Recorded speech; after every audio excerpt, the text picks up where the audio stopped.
You're listening to The South Stands, a Buckeye football podcast by Ohio State fans for Ohio State fans on Apple Podcasts, YouTube, Spotify, and SoundCloud. Welcome back to The South Stands, a Buckeye football podcast by Ohio State fans for Ohio State fans. From the West Coast, I'm your host, Zach Moore. Today is Monday, December 28th, and I'm very happy to be joined once again by fellow South Stands contributor Paige Van Horn from Denver. PVH, how's it going, my friend? Going well, buddy. How are you? I'm very well, thank you. Good to be with you. We are also joined by South Stands contributor Chad Plummer from Cleveland. CP, what's the word from the 216? All good. Up here in the 216, guys. Good to be on with you, man. All right, buddy. You guys had a great holiday. Yeah, likewise. We also have special contributor Matt Sloan from Brooklyn along for the ride today. Sloaner, good to be with you today. How's it going, my friend? Smiling through the pain.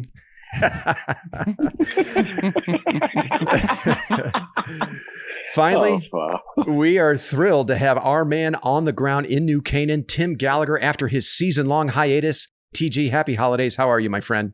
Season's greetings, coming out for the playoffs. All right. Of course, we are here to preview number 3 Ohio State's college football playoff semifinal with number 2 Clemson in the All-State Sugar Bowl in the Superdome in New Orleans this coming Friday, January 1st. The line is Clemson minus 7.5. The over-under is 66.5. The game is an 8 p.m. Eastern kick on ESPN with, of course, Herb Street and Fowler on the call. Now, boys, as you know, I usually like to dig into the stats when I'm looking at a game like this, but Clemson has played 5 more games than Ohio State. They played 11 to Ohio State 6. So I'm not entirely sure comparing stats is the best way to look at this game. Clemson, let's face it, they had 5 more games against mediocre to lousy competition to pad their stats. So what I've done is I've leveraged the Pro Football Focus grades for each team in some key areas. Now, the PFF grades aren't the end-all be-all, but they do grade every player on every play, and I think these might help give us a better handle on this matchup than some of the traditional stats, though I will share some of those. Plus, I'm paying $29 for this damn subscription, so I want to put these grades to use. The first Pro Football Focus grade that I thought was revealing, very interesting, is the overall grade for each team. Pro Football Focus grades Ohio State 94.9. That's 4th in the FBS. Meanwhile, Clemson 92.3. That's 10th in the FBS. Now, most people would tell you Clemson's the better team. They're the 7.5-point favorite in this game. But at least in terms of the Pro Football Focus grades, there's a bit of a margin there. They like Ohio State a little bit better. And if you're looking at both offenses, they grade Ohio State 92.2. That's 5th in the FBS. Clemson 85.1. That's 19th in the FBS. So again, a little bit of a margin there. They like Ohio State's offense a little better. Defensively, now this is where I thought was pretty interesting. Pro Football Focus basically sees these defenses equals. They have Ohio State graded slightly ahead of Clemson, believe it or not. 91.3 is the grade. That's 5th in the FBS. Clemson, 91.2. That's 6th in the FBS. Now, you look at some of the traditional defensive metrics, you're going to see a wider margin in Clemson's favor. But I did think that was interesting. Pro Football Focus really likes Ohio State. And again, they grade every player on every play. So very interesting there. Let's have a quick look at the Clemson offense. Then I want to go around the horn, guys, and get a concern each of you has looking at the Clemson offense, and then a matchup that you like for Ohio State against the offense. It all starts with Heisman finalist Trevor Lawrence. Now, he's having a really good season. He's averaging 270 yards per game. That's up from 244 last year. He's completing 69% of his passes. Those are career highs. He's also cut his interceptions in half, only 4 this season, down from 8 in 2019. Now, he is operating with 4 new starters on the offensive line. Left tackle Jackson Carman is the only returning starter on the O-line for Clemson, but they've done a pretty solid job of protecting him. Lawrence has only been sacked 13 times. Now, Lawrence has not been as effective as a runner this season as he was last year, and that's probably where a diminished offensive line comes into play. He's Clemson's second leading rusher, both in attempts and yards, but his per carry average is down almost 2 yards from 2019. He's only averaging 3.6 yards per carry. But we know he's still very dangerous as a runner, and if you don't account for him like Notre Dame in the ACC title game, he can still kill you on the ground. Of course, the other player to be very concerned about is Travis Etienne. Now, Etienne and Lawrence, you could argue 2 of the top 5 players in the country, maybe 2 of the top 10. Now, Etienne's per carry average is also down this season more than 2 yards. He's only averaging 5.6 yards a pop, but Etienne has been more involved in the passing game this season, guys. He has 44 receptions for 524 yards, and he's averaging just under 12 yards a catch at 11.9. Those are all career highs for Etienne. And I think that's really where Clemson is going to look to get ETN involved, is in the passing game. Finally, let's have a quick look at the receivers. Not unlike Ohio State, Clemson has been a two-man show at receiver this season, but in their case, it's been largely due to injuries. Their best receiver is senior Amari Rogers. He was voted first team All-ACC. Now, Rogers operates out of the slot, which means at least in theory, Marcus Williams will draw him in coverage. Yikes. I hope Kerry Combs has a better plan than that. Clemson's second leading receiver, fifth-year senior Cornell Powell. Now, Powell reminds me a little bit of Terry McLaurin. Been around the program a long time, had to wait a while behind some really talented receivers to get his opportunity, and he's making the most of his last season at Clemson with 45 receptions for 743 yards and 5 touchdowns. He's also averaging 16.5 yards per reception. Finally, freshman E.J. Williams is the other starter on the outside opposite Powell. He was a top 100 player in Clemson's 2020 class, and he's only got about 19 receptions this year. He's come on late. He caught a touchdown against Notre Dame in the ACC title game, had another big one-handed catch in that game. But again, he's a true freshman. I don't think, guys, we're looking at a receiver group in Clemson that is as potent or dangerous as previous receiver groups that Ohio State has faced in the playoffs, right? That's the skinny on the Clemson offense. Tim, I want to start with you. What is your biggest concern for Ohio State facing this Clemson offense? So my biggest concern is how Ohio State plays at the position of safety. I want to like Josh Proctor a lot more than I actually like him. Yeah.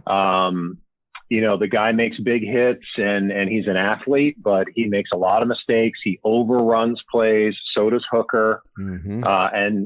I'm still tortured by last year's, Trevor Lawrence 65-yard run where Josh Proctor's jockstrap still lays on the 42-yard line.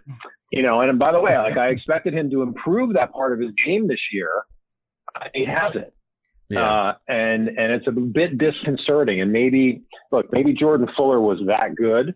And we're just too used to the fact that there's a guy back there that nothing gets by him. Yeah. But, that's my biggest concern is the very back end of the defense and the playmakers that they have. If they get loose, the ability for Ohio State's defense to give up big plays without somebody back there who's that good. And so that's my biggest concern facing the Clemson offense. Paige? When you asked us that question, I thought a lot about it. And the only thing I kept really coming back to is my biggest concern is just losing this fucking game. I don't know if I can do it again. Right. I mean, there's a myriad of different things that are out there. Right. But, just being the scarred Ohio State fan, that's the thing that I just keep coming back to. But specifically, if you have to point it out, it is Lawrence in the running game. I think if you just go back to last year, notwithstanding the 9 things that had to go poorly for us to lose that game, touchdowns taking off the board and ejections and whatnot. Really what that game came down to was Lawrence making plays in the fourth quarter that just absolutely crushed us. He, to his credit, he put that team on his back and he carried them to victory. And so he's, obviously exceptionally is going to be the number 1 pick in the draft. They're going to have to account for him on every single play. I do agree with you. It's probably not anywhere close to the potency of their offense last year.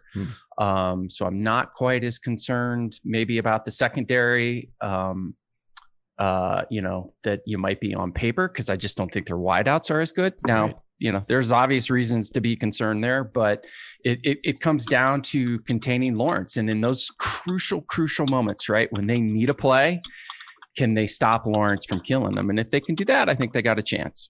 Chad? I'm going to have to say it's going to be the linebacker play.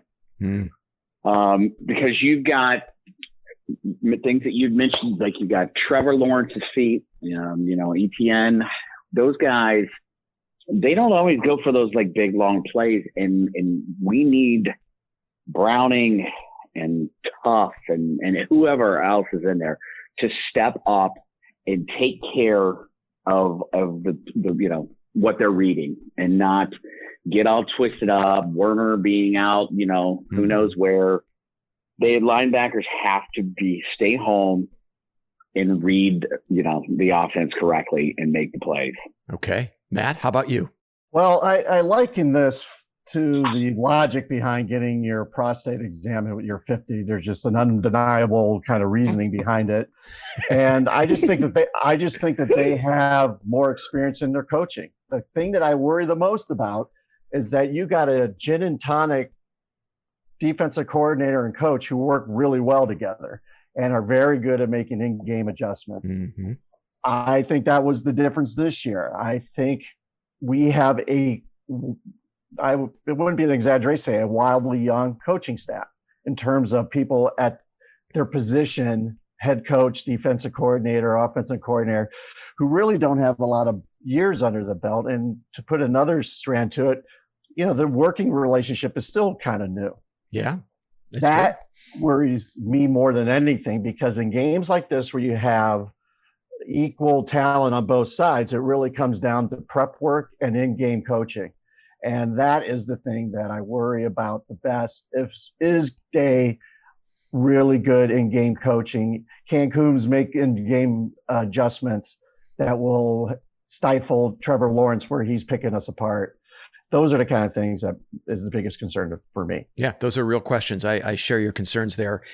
Pro Football Focus grades the Ohio State defense 63rd in the FBS in tackling with a grade of 66.9. Tim, Chad, Paige, all you guys, I'm kind of echoing your concerns here with this one. Last year, PFF graded the Buckeye defense 6th in the FBS in tackling with a grade of 88.7. So this year's defense is down 22 percentage points in that category. Also, according to PFS, since 2014, only two players, Wisconsin's Jonathan Taylor and Utah's Zach Moss, have made more tacklers miss than Travis Etienne. Etienne is as good as anyone in the country at making dudes miss. In last year's Fiesta Bowl, the Ohio State defense, which again finished 6th in the country, according to PFF, in tackling, had a season-high 12 missed tackles. And several of those, as we all remember, led directly to Clemson touchdowns. Actually, 3 of them. I'm not going to review them here for you. We all remember them. 3 of them led to Clemson touchdowns. 21 points on the board that could be attributed to missed Ohio State tackles. So that's a big concern for me. I'm with you guys on the play of the safeties and the linebackers. I think they're collectively going to have to play their best game of their careers in this game. And hey, how about some more snaps for Justin Hilliard, by the way?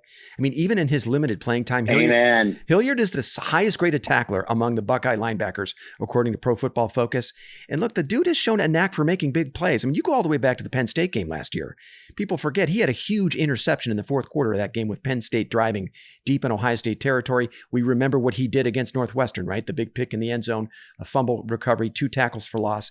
I mean, this guy needs to play more. I think he's their best linebacker. I don't even think it's close. I think, would he come in nickel situations, right? Like I want to see situations where there are 4 linebackers on the field at the same time, Hilliard being one of them. And I don't think you want to necessarily take time away from Browning. Right. But then have, in obvious, say like, third down passing situations. And, one of those guys obviously just spying Lawrence. I think that's something that Ohio State needs to be thinking about. Yeah. And, if it just means it's a 3-man rush, well, then, you take your chances with Togiai, Garrett, and, whomever, Cooper, to get a little bit of pressure on them. But don't let Clemson, have Etienne swing out of the backfield and kill you for 20 yards, which happened over and over last year. Yeah, he's lethal. I think that's where he's his most dangerous, actually. I don't know how you do it. I'm not a smart enough football guy to know this, but I see Justin Hilliard as a guy that every time he steps on the field, even in limited action, he has a knack for making plays. And we need playmaking from that linebacker core. There just hasn't been enough of that. And you guys know I've been banging that drum all season long. Let's go back around the horn now. I want to get one matchup that each of you like for the Ohio State defense versus the Clemson offense. Tim, I'm going to start with you. You mentioned it at the beginning. I really like our defensive line against their offensive line. Mm-hmm. They're young. They've had, 1 year of experience so far. But this is going to be a different game for a lot of those guys. Yeah. I'd be lying if I didn't tell you it bothers me to no end that Jackson Carman's on their team and not ours. And also their left guard is from Ohio. Yeah. Right. Both of those things piss me off. But we'll call that a rare recruiting failure for Urban Meyer. But I do think that Harrison, Cooper, Vincent, Togiai, Garrett, I think those guys are going to come to play. And I think that they're going to get pressure. And then the question is just, as we've been debating, how do the linebackers and safeties react when things break down? Because I think the defensive line's going to have a good day. Matt? Yeah, I mean, that's been the standout the whole year. And I think Harrison, I think is going to have surprisingly a big game. If there's one thing that I would really like to see in matchup area is I like to see Shaun Wade kind of meet his expectation. I don't think he has this year. So I think this is a game where he can either his stock is going to go way up or way down. So there's a point in me that feels like he's going to, hopefully he'll be quarantined from his dad for a week and he can just focus on the game and really kind of get back to what he does well. All right. How about you, Chad? This is probably going to go way off and you guys are going to scratch your heads or whatever. But I'll tell you what, you're going to see a big game from Lathan Ransom. I like that matchup. Yep. He's going to get a lot of playing time. If not, he might even be starting. I'm going to give that. I'm talking about outside of the obvious, like the defensive line and those types of things. I like it. But I'm telling you, I think he could get the nod and be starting back there, and it's going to be a big difference for us in the defensive secondary. Paige, what did you think? Well, when we spend a whole season lamenting and complaining about our linebackers and secondary, when you got to pick one thing to be focused on from a positive perspective, it really only leaves the defensive line. So as Gallagher said, that's kind of where you got to go. But to echo Chad's point, with Ransom, and this is where, it's funny because all you hear about is, hey, we're not worthy because we didn't play 6 games and we're healthy and stuff. But you could flip that on the other side of that coin is these guys didn't get game reps. Yeah. So imagine if they had, 5 games against everyone else on their original schedule outside of Oregon, who they would have beat by 30. These guys would have had a ton of PT. And I think Ransom could be, with Proctor and Hilliard, a potential X factor in this game, a guy that we haven't seen all year. He hasn't had an opportunity to get the reps, and he clearly can play. He flashed some great things against Northwestern. I like that. And I was kind of thinking the same thing. He could be, we need a guy. I just feel like something to fire this team up. Right. I always go back to Darren Lee in the semifinal against Bama, where he's just talking shit to Lane Kiffin. Right. Like we need something like that to fire this defense up. Right. And it's probably not going to be a true freshman, but I think with his play, we could get something out of him that we weren't quite expecting. The only thing that makes me a little nervous about a young guy seeing serious playing time for the first time, really, in a game of this magnitude is, Josh Proctor last year, right? I mean, he got his first real taste of playing time against Clemson. They decided to play more with 2 safeties, and it was a rough night for Proctor. But hey, maybe that's not to say Ransom can't buck that trend. And you know what? I don't think they have a choice. I think they are going to have to lean on some young guys and just hope they're ready for the moment. I'm with you, PVH. It kind of all comes back to the defensive line as the one matchup I think we all agree that we really like. And there aren't many others that I like, to be honest.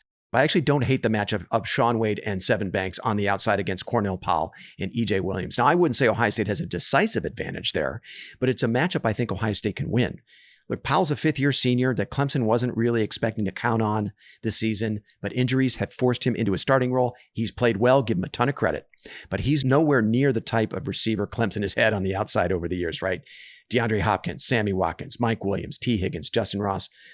Now, Williams on the other side, EJ Williams, he's got nice size, 6'3", but he's only a true freshman with 19 receptions this season. So I think that's a matchup Ohio State can win. I don't think it's a decisive advantage for Ohio State, but I think it's one they can win. Do you put Wade back in the slot for this game, given what he's played the last 2 years, and put him on Rodgers? That's a great question, and I think that's one that's been debated on all the podcasts that I've listened up to this point. So that means you take him away, you take him off the outside. Now, who do you put on the outside to replace him? Is there somebody else that's really stood out or proven to be a reliable guy on the outside? I think what could happen is Josh Proctor moving into the slot at corner. Now, he is one of Ohio State's top coverage defensive backs, believe it or not. Now, he's been a little dicey, as you pointed out, Tim, coming up on tackles, right? He's been taking some banana angles. He did against Northwestern, right, for that long Q run that happened there. But he has been very good for Ohio State in coverage. If you believe in what you saw from Marcus Hooker against Michigan State, and I don't know that it was only one game, it was against a pretty lousy passing offense, but Hooker, he actually showed some improved play in that game. Would Ohio State move Hooker back to free safety and then move Josh Proctor down to the slot to cover Amari Rodgers there? I don't know. That might be one answer. I just don't know if you move Shaun Wade from the outside into the slot, who's the guy that's going to replace him on the outside? Is anybody, Tim, do you have any idea who that would be? I just don't know. No, I don't have a great answer for it. Yeah. But my thought was you put your best guys on your best guys. Yeah. And I want, if you're going with that, then you want Wade on Rodgers and you take your chances on the outside. Maybe it's situational. Maybe when it's a crucial third down and Rodgers is the likely target, then Wade moves over to the slot and covers him. But I think Coombs is going to have to get creative. I think we'd all agree on that, right? You're not going to let Marcus Williamson, who's consistently graded out as one of your worst defenders all season long. You can't settle for that matchup. You have to get creative there, I would think, right? Yeah. I mean, this is a game, but this is as much going to be a indictment on the coaching of Ohio State coaching, because it's a great thing to have a rematch. But if you get beat again, you're going to start living inside the other team's head. And, we need, frankly, from an Ohio State standpoint, I need to see growth from our coaches. There needs to be something, and I knew I harped on this before, but like switching up the plays, bringing in some different kind of schemes, confusing Clemson is going to be the only way. If we look how we do on film, then they're going to beat us handily. Yeah, they got to break tendencies, I think is the way they would say it. Yeah. Okay, let's have a look at the Clemson defense.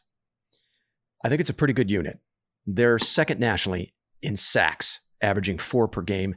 Second nationally in tackles for loss, averaging over 9 a game. Here's an interesting stat. 19 different Clemson defensive players have recorded a sack this season. They're 6th nationally in total defense. They're 5th in defensive yards per play. They're 9th nationally in interceptions, 14th nationally in fumble recoveries. Look, this is a defense that can get after the quarterback. They can get in the backfield and they can force turnovers. You got to respect what they can do. Now, it's interesting. The Clemson defensive line is a little bit better than it was a year ago. Not quite as good as the 2016 unit that we saw that really dominated Ohio State. They've had a lot of veteran guys not really step up for them for various reasons. Defensive end Justin Foster hasn't played all year long. Xavier Thomas, who's probably their most talented rush end, he's missed a ton of time this season. He missed the ACC title game for undisclosed reasons. Logan Rudolph, who I believe was a starter or played significantly for Clemson last year on the defensive line, gave up football to pursue an acting career. And defensive tackle Tyler Davis, who's probably their most experienced, best defensive tackle, has been injured most of the year. Now, what Clemson does have are 2 very talented true freshmen that have played very well for them this year. It starts with defensive tackle Brian Brzee. Brzee was the number 1 overall player in the 2020 class, the number 1 defensive tackle prospect in the country, and he's lived up to the billing. He was voted first team all ACC. He was the ACC Defensive Rookie of the Year. He leads Clemson with 24 pressures according to PFF. Defensive end Miles Murphy, also another ballyhooed freshman. He was the number 1 defensive end in the country, number 7 overall prospect. Now he's tied for the team lead in sacks with 4. He's also Clemson's top graded defender according to PFF. So those 2 young guys have played a ton and they've delivered as true freshmen. Their best all-around defensive lineman, I mentioned him earlier, is sophomore tackle Tyler Davis. He's back from injury. So they're going to be very tough up the middle, I think, with Brzee and Davis. Clemson is in the middle of that defensive line. Paige, your boy, James, what did you call him? Schlotsky's Deli? James Skalski? Schlotsky's Deli, yeah. He's the anchor of that defense in the middle, and he missed 3 games this season because of an injury, but he was still voted second team all ACC, a very important part of the Clemson defense. Their best linebacker, however, might be weak side linebacker Balin Spector. He leads Clemson in tackles, and he's second on the team in tackles for loss with 9.5. You guys may remember Spector had 2 sacks of Justin Fields in last year's playoff game. And the dude never leaves the field. He's second on the Clemson defense in snaps played with 458. There's another very important senior. Chad, you mentioned him in our last pod. It's senior safety Nolan Turner. He's Clemson's second leading tackler. He leads the defense in snaps played with 539. Now he's kind of like their Jordan Fuller. Super steady, never leads the field. He's got the ultimate trust of the coaching staff. He was voted second team all ACC. And Chad, as you pointed out in our last pod, Turner's going to be serving a targeting suspension in the first half of the Sugar Bowl. So there may be some opportunities downfield, right, against Turner's replacement. Finally, I want to talk real quickly about what Clemson has at cornerback. They've got 3 kids they really like, starting with junior cornerback Darion Kendrick. He's a first-team All-ACC selection. Opposing quarterbacks are only completing about 36% of the balls they throw at Kendrick, and he's only given up 1 touchdown pass this year. And they have a pair of sophomore corners in Andrew Booth and Sheridan Jones that they also really like. Booth was a second-team All-ACC selection. Now, Pro Football Focus grades the Clemson D very high in coverage. 87.1 is the grade they gave Clemson. That's 16th in the FBS. So these corners plus Turner at safety are a big reason why Clemson is graded out really well in coverage. That is a really solid secondary there, boys. I want to go back around the horn now and get from each of you one big concern you have for Ohio State facing this Clemson defense. Paige, I'm going to start with you this time. What's your biggest concern? Wow, I wasn't that concerned until I heard all that. So now I don't even think we should show up. This isn't going to be close. The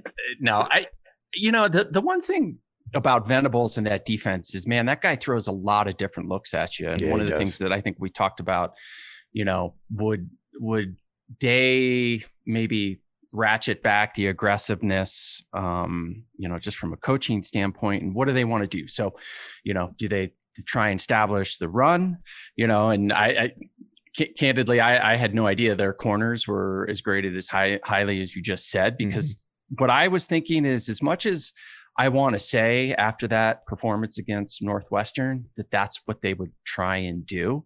But then the other half of me says, just no, Ryan Day is just going to do what he does, right? He's like, I got Justin Fields, I got Garrett Wilson, I got Chris Olave. You got good players too, but you're going to have to stop us. And so, I think it's kind of what Sloaner's saying. I think it's just going to be an interesting coaching matchup. And as Venable changes, looks, schemes, blitz packages, how we adjust, and do we adjust quickly? And then, take what the defense is giving you. They cannot stop everything, right? Right. So throw the ball to Ruckert or Farrell, right? I'd like to see the tight ends get involved. Swing the ball out of, to Sermon out of the backfield, depending on what look Venables is giving you. I think Ohio State has to be very quick to identify it and then adjust. So that's my biggest concern. Okay. So the biggest concern, it sounds like in your view, is more from a coaching perspective. Tim, how about you? I'm not worried about our offensive line versus their defensive line. I'm certainly not worried about our receivers. I'm not worried about our running back. I think Sermon is surging at exactly the right time. And so, look, maybe this is Captain Obvious comment, but what that leaves in my mind that I'm concerned about is Justin Fields.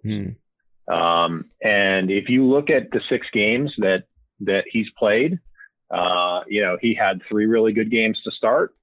And then he's had, 2 out of his last 3 games have not been good. I don't expect him to have a not good game against Clemson. I actually expect him to be fine.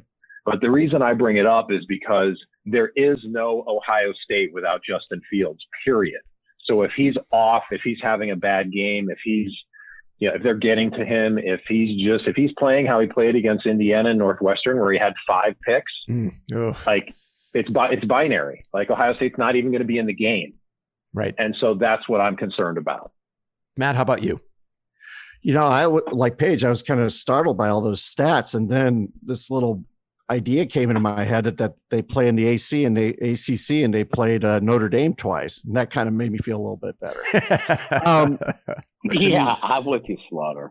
I agree with Tim and Paige on those things. It's like the 2 biggest spotlights of this game are on Justin Fields and Coach Day. Yeah. They have the most to prove, and they have a lot to prove. These are defining games for both of them. So like Tim ran down, like the running backs, the wide receivers, the offensive line. Yeah, I feel strange. They have been steady. They have been even better than steady. The person who hasn't been steady is the person we have maybe asked to do too much, and it's got into his head where he needs to do too much, and he doesn't. He just needs to be super solid, smart, which he is more than capable of doing. I think when he tries to go outside that, he can do something amazing, but he can do something that is wholly detrimental to the team. So I think that's where I agree with Tim and Paige that the coaching and the play calling and in the game, how Fields does. Okay. Chad, how about you? I have no concerns, and I'll tell you why. All right. Because Justin Fields is going to rush for at least 175 yards. Wow. They're not going to know what's like. They're going to have to. You mark my words. He will. Is that a bet? I love it. I love it. So they're going to and play calling is going to just be because Fields are not going to know if he's going to run, and then the play calling from there. You got Sermon dumping off. You got our tight ends. You got our receiving core. So I said it. It might sound like a total cocky bullshit statement, but I have no concerns on offense whatsoever, and I feel like Day is going to call a hell of a game. All right, Paige, Tim, Matt, you guys have expressed some concerns about coaching, about Ryan Day. I feel like he's having a bit of a sophomore slump as a second-year coach. I thought he called the two worst games of his career against Indiana and Northwestern. Now, I know there were some extenuating circumstances against Northwestern with some key personnel out, but I know this sentiment has already been expressed, but I'll repeat it anyway. Day has to do a better job of balancing the aggressiveness that he claims is one of the trademarks of his program, and then against taking what the defense gives them, taking what's their Page, I think is the way you like to say it. And I totally agree.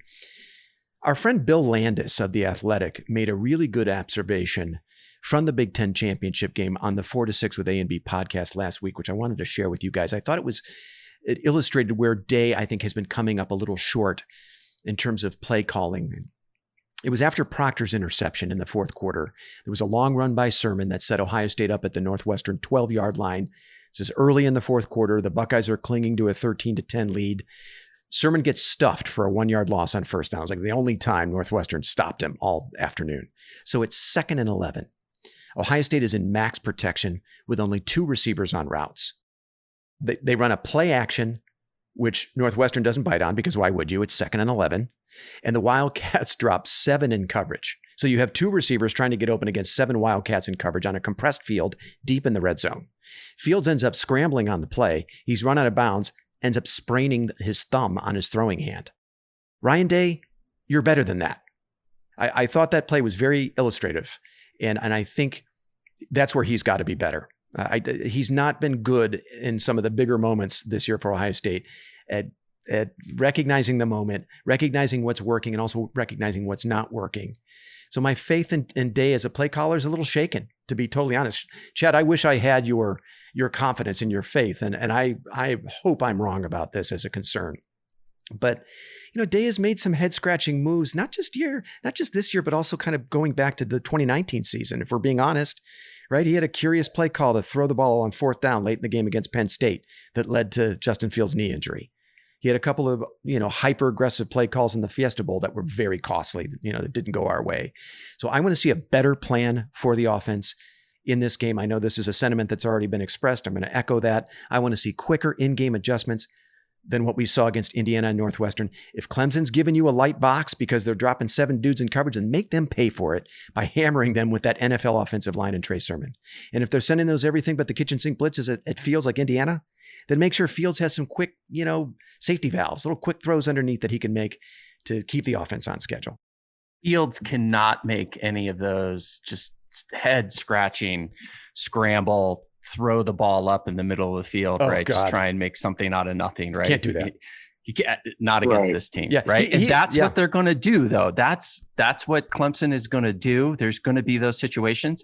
Throw the ball into Section A. Throw it out of the stadium, right? Just that's a winning play. That's a winning play. In that situation, right? Yeah. By the way, to echo your point, Paige, he had one of those throws against Northwestern that he got away with. Yeah. Where he was being tackled, he chucked it up and it could have been picked. He was very lucky that wasn't a pick six going the other way. You know, it goes on two sides. I read something today that was really, I think that would bode well for Day and the team and the coaching staff. Is there's a difference between reacting to something and responding to something.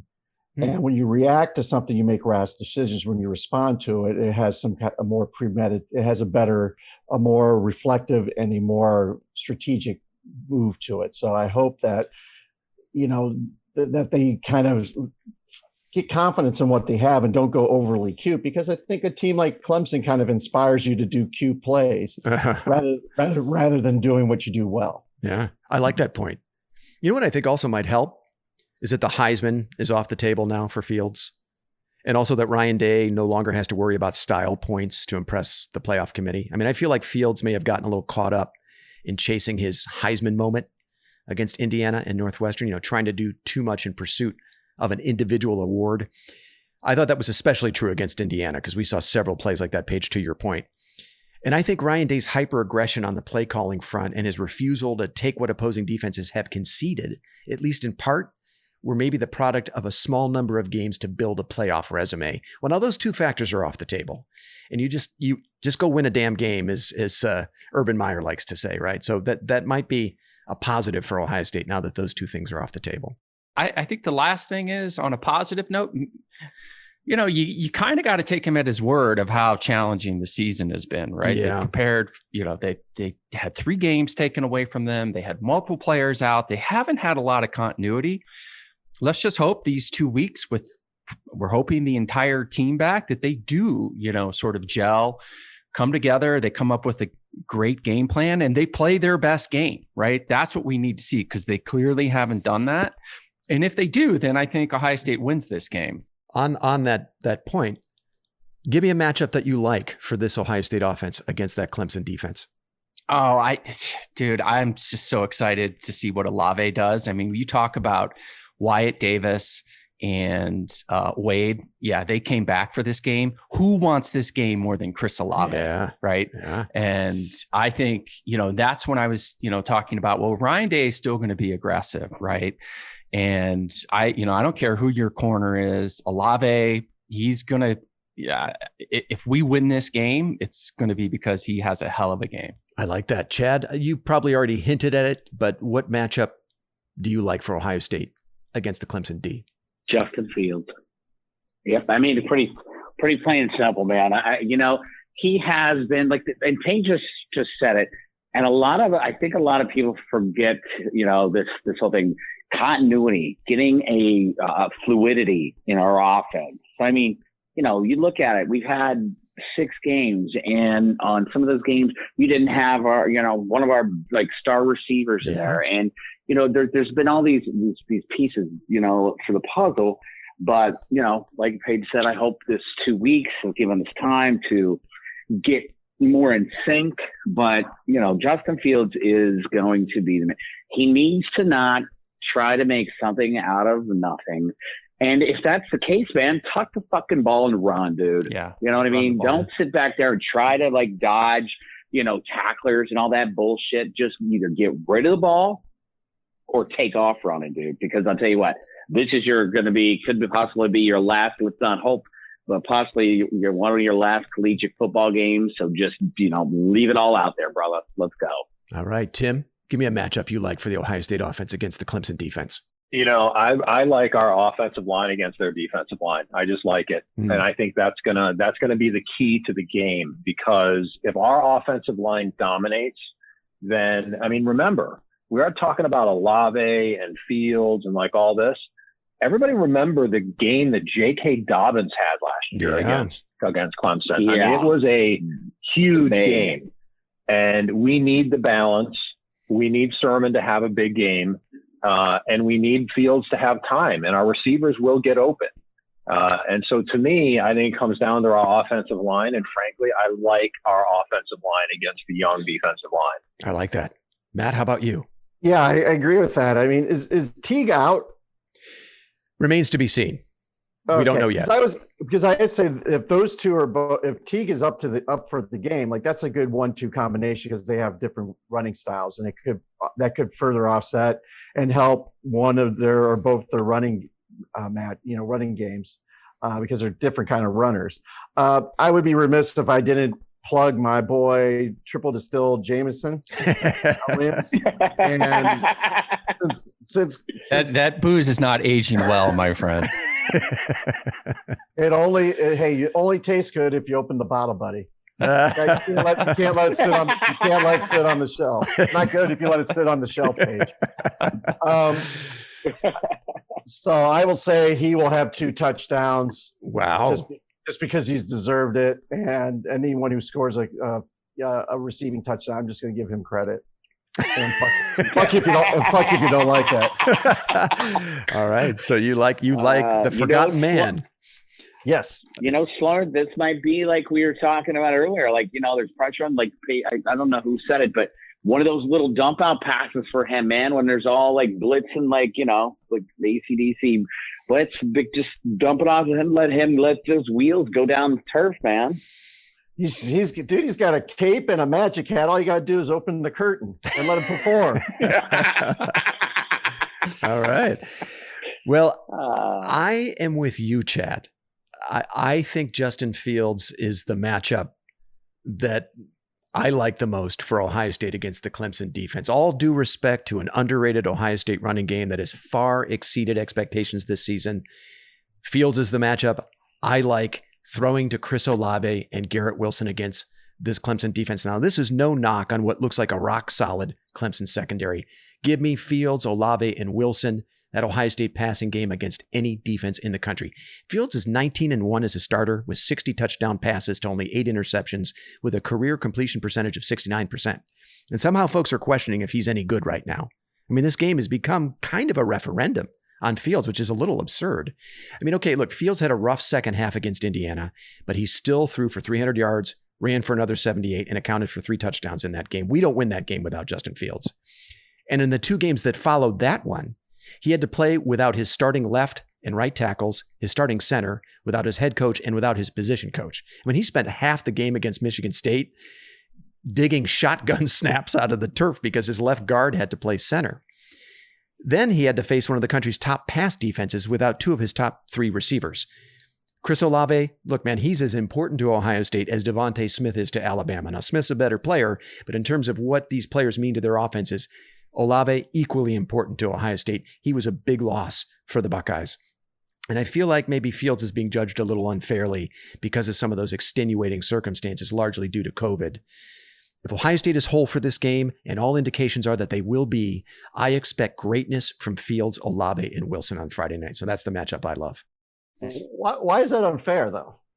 He is one of the most lauded quarterbacks of our era.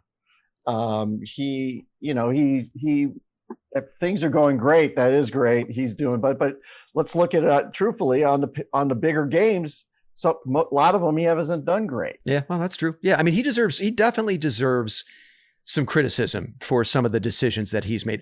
I personally am going to lay most of it at the feet of the guy making $4.5 million a year, Ryan Day. Right? I mean, He has not had a great plan for the Ohio State passing game. I think we've all acknowledged that, both against Indiana and Northwestern. So I don't want to say all of it, but a good deal of it at Ryan Day's feet. He's got to have a better plan for Fields.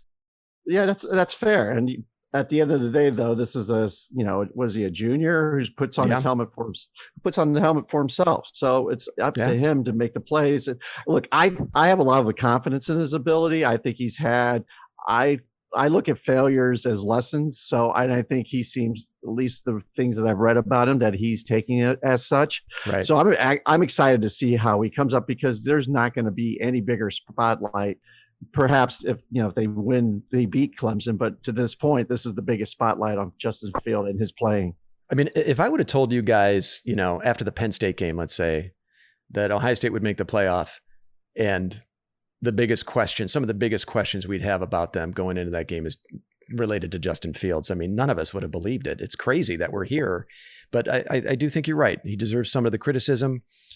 I kind of like the fact, I mean, would you guys agree? It's kind of great that Fields has something to prove, and he's not a Heisman finalist, and he could come into this game with a chip on his shoulder. I don't know. I think that favors us, I think.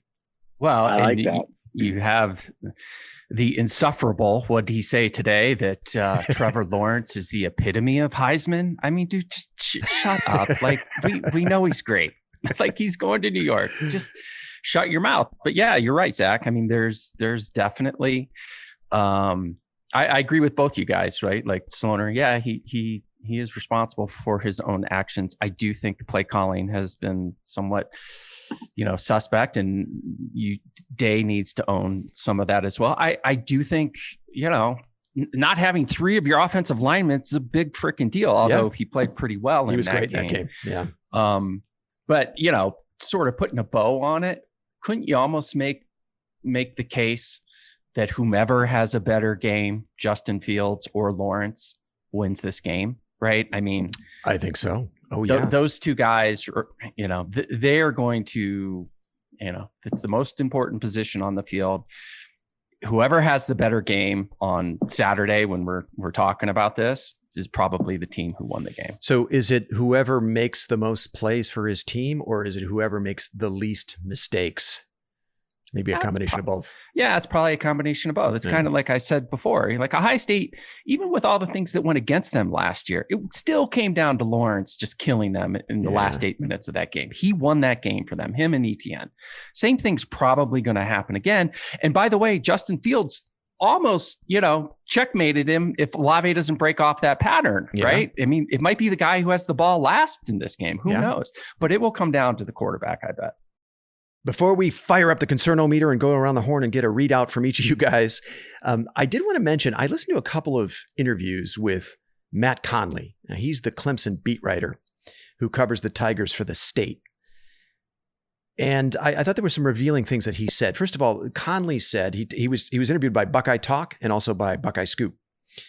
He says that Clemson is not as good on the offensive line or at receiver compared to last year, which I think we've all established. But, they still have Lawrence and Etienne who are elite. And obviously we've established that as major concerns. It was interesting toward the end of the podcast that Conley did with Buckeye Talk. They hadn't even really finished breaking down Clemson, Ohio State. And he jumped ahead to how Clemson compares to Alabama and how he thought Clemson would match up with them in the national championship game and how he thought the Clemson defensive line could contain Najee Harris and how the Clemson offense would be able to score at will on the Bama D, much as Florida did in the SEC title game. He said that Clemson's mindset is Ohio State is really just a stepping stone to the national championship game. They don't really care who they face in the semis. Ohio State is kind of like this nameless, faceless opponent in their opinion. The ultimate goal. Said that? Yeah, I mean, he did say it like that, but he didn't use those exact words. But he did say they don't really care who they face in the semis. Right. So the ultimate goal for Clemson is avenging that loss in the national championship game. He said that Clemson fans like to get under Ohio State fans' skin by saying that Ohio State can't even beat Clemson's little brother, South Carolina. Ohio State is 0-2 all time against South Carolina. So I thought that was revealing, that this is a guy who's pretty plugged into the way Clemson thinks, the way their fans think, what the thinking is like around the program. All right, let's fire up the concernometer. Tim, I want to start with you. Give me your level of concern for this game. I don't know how it's anything but 10. Yeah. We have a monkey on our back and he's orange and he's a fucking pain in the ass. Until we get rid of it, there's Ohio State has a lot to prove. Going back to Woody, 2013, it has been a bad run against Clemson. And they got to get it off. And until they do, Clemson gets to say things like, you can't beat my little brother. That's totally fair. If I were them, I'd say the same thing. So, I think it's going to be a really good game, but I'd be lying if I said my concernometer was anything but 10. Fair point. Chad, how about you? Where's your concernometer? I mean, I don't want to put it at a 10. I am concerned. I'm going to go with a 7.5. 7.5. Okay. Explain. Yeah, that 0.5. Well, please explain the 0.5.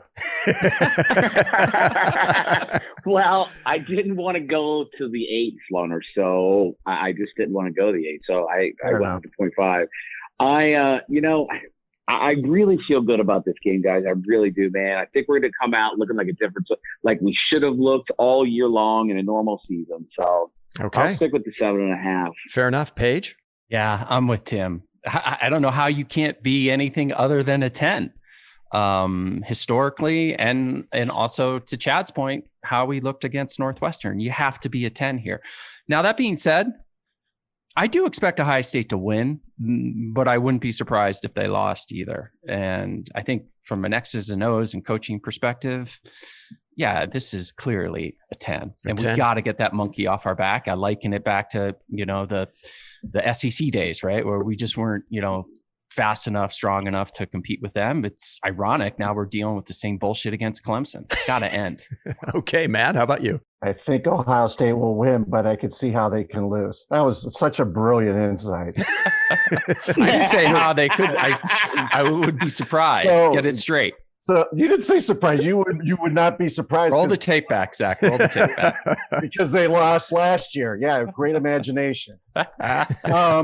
So concern has a bunch, like most words, has a bunch of different definitions. One is anxiety and worry, and another one is a matter of interest or importance to someone. So, as far as anxiety and worry, 0, it will be what it will be. But I think in terms of what it matters to someone, I think it's like a freaking 10 for Coach Day, because you shit the bed twice and the whistles on the question trainer starting to blow a little louder. Because that's the interesting thing for me. If concern, and for the second definition, I put it as a 10 for Mr. Day. Okay, that makes sense. Yeah, I'm with you guys. It's got to be a 10. And you know what? This is the way it should be. This is a national semifinal. This is a talent equated game. So the concernometer should be smoking at 10. And for me, it is. Clemson's the most complete team in the field. Paige, you made that point on our last pod, and I agree with you. They don't have any obvious weaknesses that we can see right now. They're probably the only team in the country that has the edge over Ohio State at quarterback. Maybe you could make an argument for Alabama as well. And they have another player in Travis Etienne that Ohio State doesn't really have an answer for. And if we're being honest, they also have a pretty decisive coaching edge right now. For being objective about it, Dabo Swinney has the advantage over Ryan Day. Brent Venables, he's the best assistant coach in the country. I think you give him a clear edge over Kerry Combs right now. There has to be some concern around Justin Fields' shaky play versus Indiana and Northwestern. I know I just explained that away, but, against a Clemson defense that can do everything that the Hoosiers and the Wildcats can do in terms of exotic pressures and mixing up coverages, only they're bringing better players to the table to execute those things. I think it's incumbent on Ryan Day to have an infinitely better plan. I know I'm beating that point to death.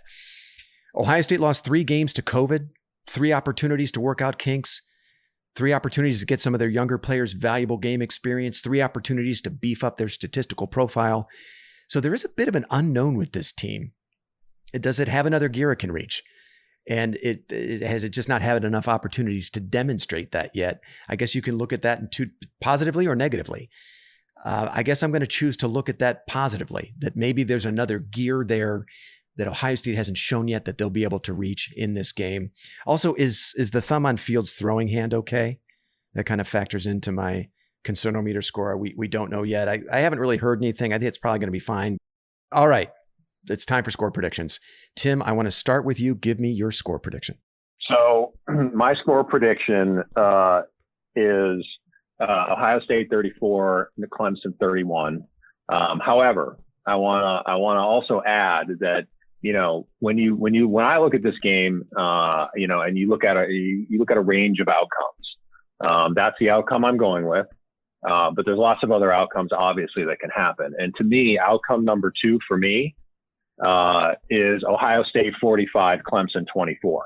Like, I think there's a healthy chance. My second scenario is Ohio State actually beats the shit out of Clemson and fucking avenges all the shit that went on last year. Really the fucking laugh. I love it. I love it, man. I love it. Sloaner, I'm going to kick it to you. So is there a limit on scenarios? Can I go up to 4? So I think it'll be a close game. I think it'll be more like Tim's scenario number 1, 32-27 Buckeyes. 32-27 Buckeyes. PBH. So I originally have Clemson 38, Ohio State 30. Wow.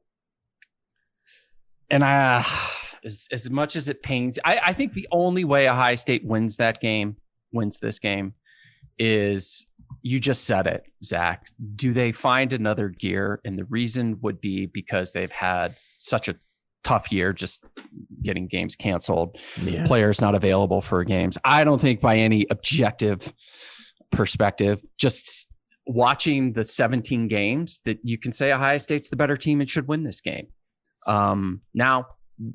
So I'm sticking with Clemson 38, Ohio State 30. Wow. Clemson 38, What? Ohio State 30, PVH. Okay. This isn't a rah-rah thing. It's what I think. Okay. Call. Fair enough. Okay. All right.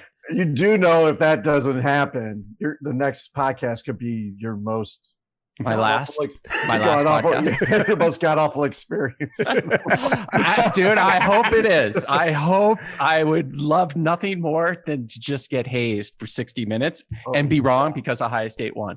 That is an optimal outcome for me. All right. So you're ready to face the firing squad, PBH, if you're wrong about this. Okay. Fair enough. Do I have a choice? You know these people. Do I have a choice about getting hazed for an hour? No. CP?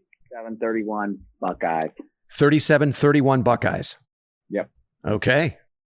Looking back on last year's Fiesta Bowl, Ohio State actually didn't play all that well.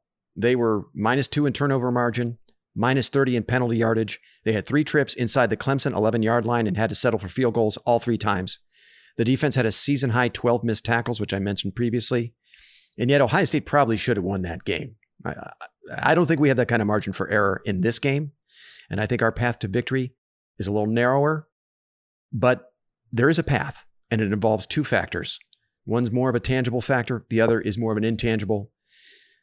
I made reference to this earlier. The highest concentration of elite talent and experience on this Ohio State team are at quarterback with Fields, at receiver with Olave and Wilson, and on the offensive line. Based on what I've seen through 6 games, to me, the only path to victory is Fields, Wilson, Olave, and that offensive line just being special and executing a great plan for the passing game by Day and Wilson. That is Ohio State's best chance at greatness in this game, and they have to be great.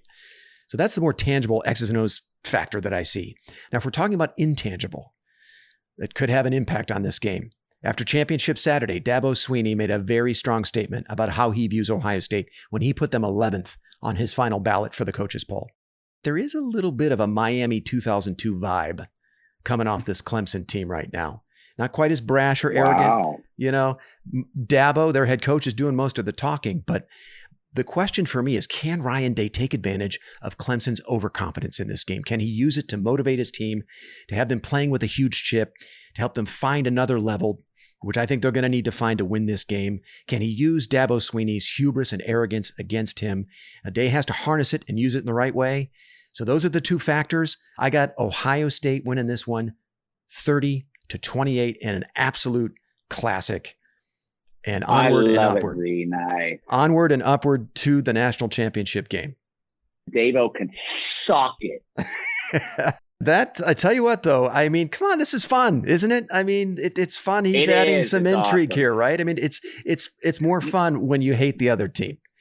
And you know what's crazy, though, that they dug up a quote, Z, from back, I don't know, it was like a month or 2 ago before all of this. And he goes, back when he was asked about the Big Ten, he goes, "Oh, hell, though, the way the season's going here, you never know how many games you're going to play. It's a hell of a league." Right. Now he's totally flipped. It's funny. It's funny. How much of Dabo's comments do you think are related to the fact that Ryan Day's kind of the new kid on the block?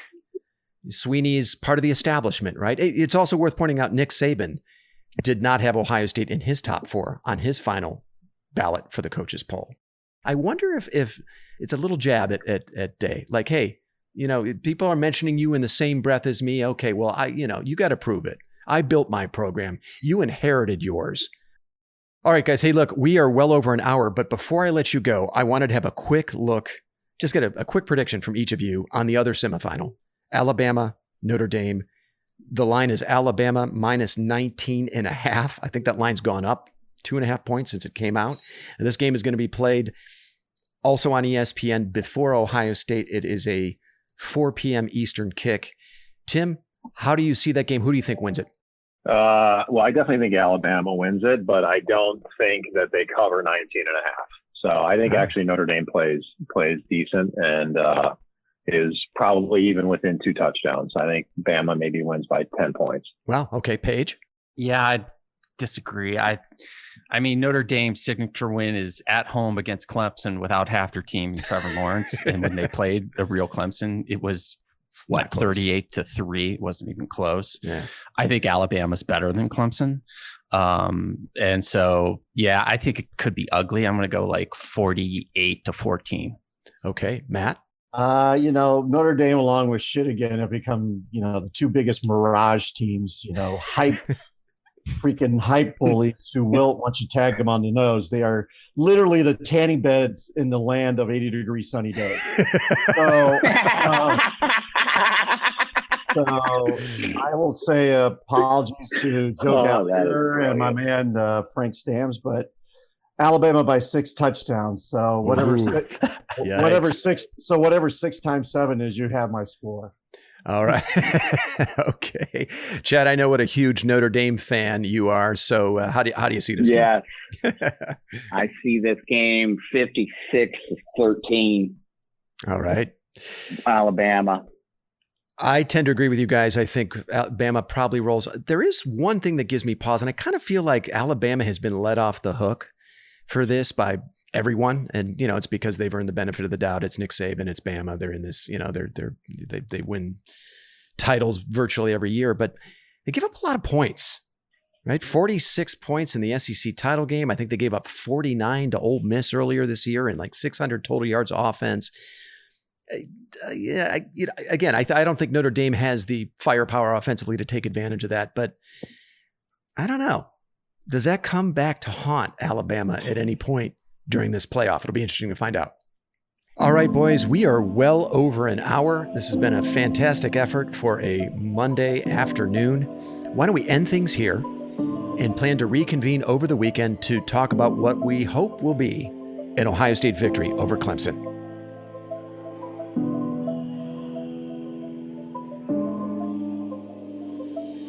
You've been listening to the South Stands, a Buckeye football podcast. You can follow us on Twitter, Instagram, and Facebook, and visit our website at southstandsosu.com.